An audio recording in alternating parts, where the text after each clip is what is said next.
There's a study I want to share with you, and once you hear it, it changes how you handle the moment before something stressful for the rest of your life. Researchers had people about to do something nerve-wracking, singing karaoke in front of strangers, giving a public speech, say one of two things to themselves before they started. Group 1 said, "I am calm." Group 2 said, "I am excited." The second group performed measurably better. Their voices were steadier. Their messages were clearer. They felt less anxious during the task and reported the task as more enjoyable afterward. The reason isn't that excitement is a different chemistry from anxiety.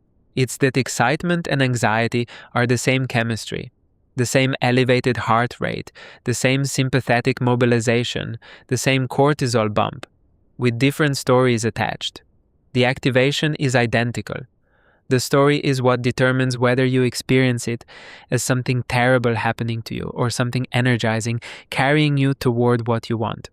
What I want to give you in this video is exactly why that one-word swap works at the body level, when it works and when it doesn't, and a 4-step practice you can use the next time you're about to walk into something that matters. Let me explain why this works at the body level. When your sympathetic nervous system fires, for whatever reason, your body does the same thing. Heart rate rises, breath quickens, pupils dilate, energy mobilizes. Your body is ready to do something significant. Your brain, meanwhile, is doing a different job. It's making meaning. It's looking at the activation and asking, what is this? Why is this happening? And the answer it gives shapes how you experience the next few minutes. If your brain decides the activation is threat response, I am anxious, something is going wrong, I'm not handling this well, that label has consequences. Your prefrontal cortex starts working overtime to manage the reaction. The thoughts spiral. The body interprets your own struggle to suppress the activation as additional threat. The system tightens.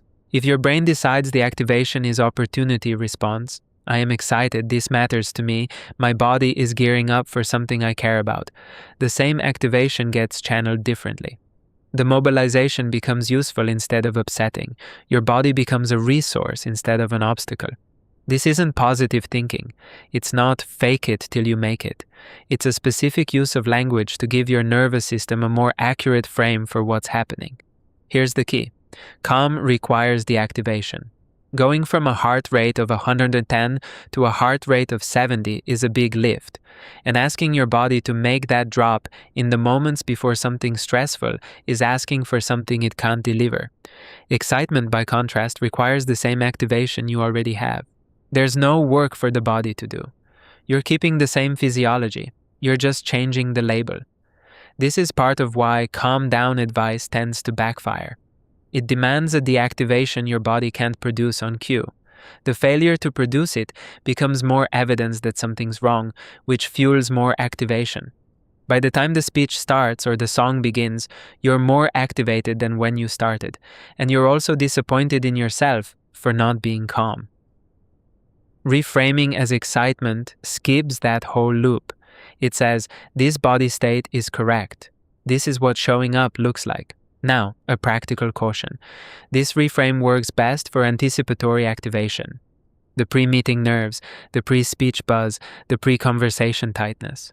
Activation about something that's about to happen and that you've chosen to engage with. It works less well for activation that's about something genuinely outside your influence, or something you're trying to escape.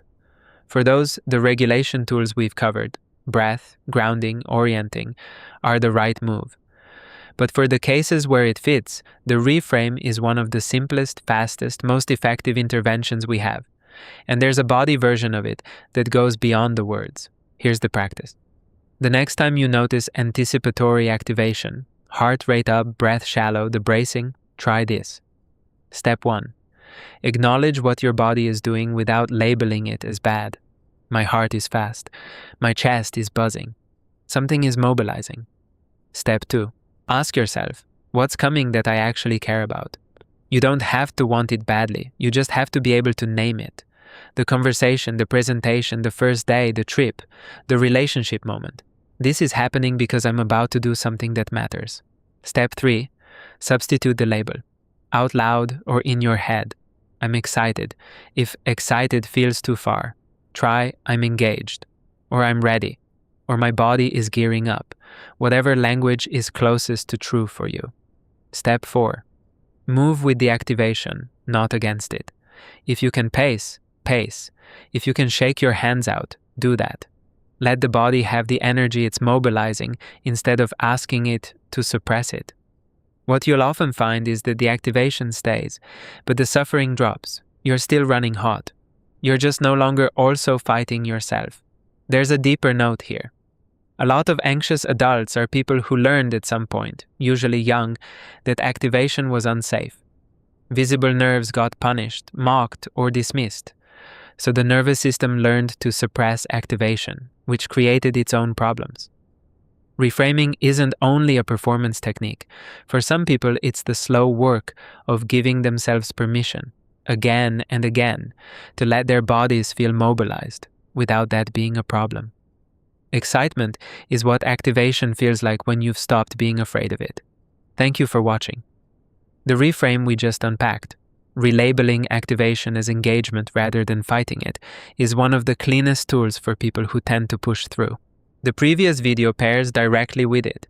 It's about the hidden cost of that pushing, allostatic load, the cumulative weight on your body of mobilizing for stress without enough recovery, and the 90-second weekly inventory that catches the pattern before it crashes you.